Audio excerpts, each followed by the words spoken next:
मेरे दोस्तों 16 फरवरी में इंडिया के एक प्रीमियम इंस्टीट्यूट KIIT कॉलेज में बहुत बड़ी घटना घट गई। प्रकृति नाम की एक लड़की की लाश उसके हॉस्टल में मिली। तो ये न्यूज़ सुन के प्रकृति के जो दोस्त थे, उसके जान पहचान वाले थे, वो लोग बहुत सैड हो गए थे। पर जब उन्हें पता चला कि प्रकृति की मौत के पीछे एक लड़के का हाथ है जिसका नाम है आद्विक, और ये वही आद्विक है जो प्रकृति के साथ कुछ सालों से रिलेशनशिप में था, और इसका प्रकृति से ब्रेकअप हुआ 2024 के नवरात्रि सीजन में। दोस्तों, और रिसर्च करने के बाद पता चला कि ब्रेकअप होने के 4 महीने पहले KIIT के IRO नाम के एक ऑर्गेनाइजेशन में कंप्लेन की गई थी प्रकृति की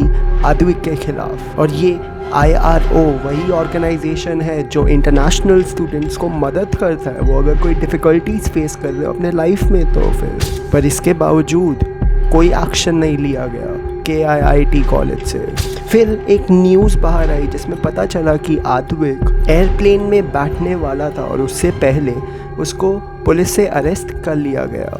और दोस्तों, हैरानी की बात यह है कि आद्विक का फ़्लाइट का टाइम 1:47 का था, 1:47 PM 16 फरवरी, जिसके बस कुछ घंटे बाद प्रकृति की लाश मिली थी उसके हॉस्टल में। तो इसीलिए जो KIIT के स्टूडेंट्स थे उनको लगने लगा कि ये कोई नॉर्मल खुदकुशी का केस नहीं है, इस केस के पीछे एक बड़ी सी कॉन्स्पिरेसी है। इसी दौरान में सोशल मीडिया पे एक 2 मिनट्स की क्लिप वायरल हो गई। ये 2 मिनट्स की क्लिप आद्विक की प्रकृति के साथ कॉल हुई रिकॉर्डिंग की थी, जिसमें आद्विक प्रकृति से बहुत डिसरिस्पेक्टफुली बात कर रहा था। मेरे मुंह मतलब मत सच बताना, कुछ उल्टा सीधा कर दूंगा। पूरा दिन शांति से रहा था, खाली जब आती चली आती है। मेरी मैंने स्टार्ट किया सर, माफी मांग प्रकृति, मेरे मुंह मत लगा से। अरे कुछ माफ कर दो। बोल चेक से बड़ा मुंह चलता तेरा। मतलब मैंने जब ये कॉल सुना और इसमें इतनी गाली सुनी, मेरे को भी बहुत बुरा लग रहा था सुन के। क्योंकि अगर आप ये चैनल देखते हो आपको तो पता होगा कि मैं कभी भी गाली नहीं देता। इसके बाद और अपडेट आया गया जिसमें पता चला कि जो क्राइम सीन था उसको KIIT की तरफ से सील नहीं किया गया था। ऊपर से जो प्रकृति के डिवाइसेस थे, जो फ़ोन था उसका, जो लैपटॉप था उसका, वो भी गायब हो गया था। और ये जब हो रहा था मेरे दोस्तों, उसी वक्त एक वीडियो रिकॉर्डिंग बाहर आई। इस वीडियो रिकॉर्डिंग में कुछ फीमेल टीचर्स जो नेपाली स्टूडेंट्स हैं उनसे बहुत कॉन्डिसेंडिंग तरीके से बात कर रहे थे। 40,000 बच्चों को आदमी खिला रहा है, पढ़ा रहा है, फ्री में बिठा के। तुम्हारे कंट्री का उतना बजट होगा, उतना बजट होगा।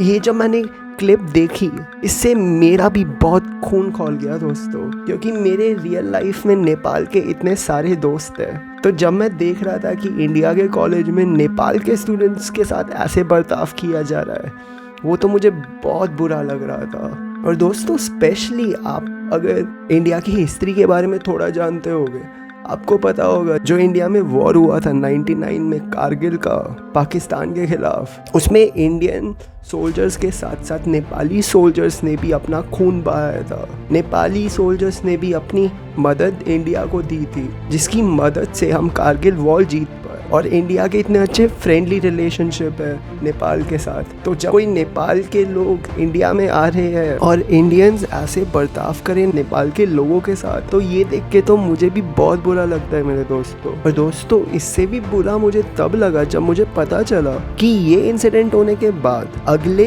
दिन सुबह के 8 बजे एक नोटिस डाला गया KIIT कॉलेज में, जिसमें नेपाल के हर स्टूडेंट को वापस नेपाल जाने का ऑर्डर दिया गया। और इसके लिए हॉस्टल के वार्डन, जिम के टीचर, गुंडे लोग, सबको बुलाया गया। और जो लोग हॉस्टल से नहीं निकल रहे थे उन लोगों को मारा पीटा गया दोस्तों। बहुत सारी ऐसे वीडियोस निकले जिसमें नेपाल के स्टूडेंट्स अपने इंजरीज दिखा रहे हैं कि उन्हें कैसे मारा गया, कैसे पीटा गया। यहाँ तक बहुत लोगों का तो फ़ोन ज़बरदस्ती छीन लिया गया, और उनकी जो रिकॉर्डिंग थी ना, जो उन्होंने कैमरा से रिकॉर्डिंग लिया था प्रूफ के लिए, वो भी डिलीट कर दिया गया। तो ये तो बहुत बड़ा इंसिडेंट हो रहा था दोस्तों।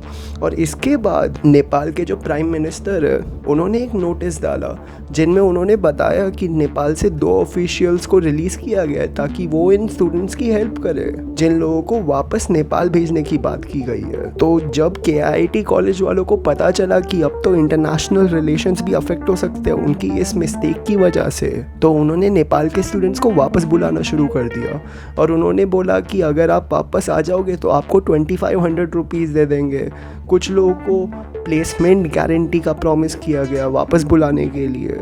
और यहाँ तक कि जो कॉलेज था उन्होंने एक अपॉलजी भी निकाला, रिलीज़ किया अपने नोटिस में। और जो 2 टीचर्स थे जो नेपाल के स्टूडेंट्स के बारे में बहुत डिसरिस्पेक्टफुली, बहुत कॉन्डिसेंडिंग तरीके से बात कर रहे थे पहले, उन्होंने भी अपनी अपॉलजीज निकाली। पर उस अपॉलजी में दोनों का ऐसा लग रहा था कि दोनों बस पेपर पढ़ के बोल रहे हैं। तो मेरे को तो पर्सनली वो अपॉलजी जेन्युइन नहीं लगी मेरे दोस्तों। Want to take a moment to apologize for my recent remarks regarding Nepal. Any of my statements has hurted the sentiment of my Nepali students or people of Nepal.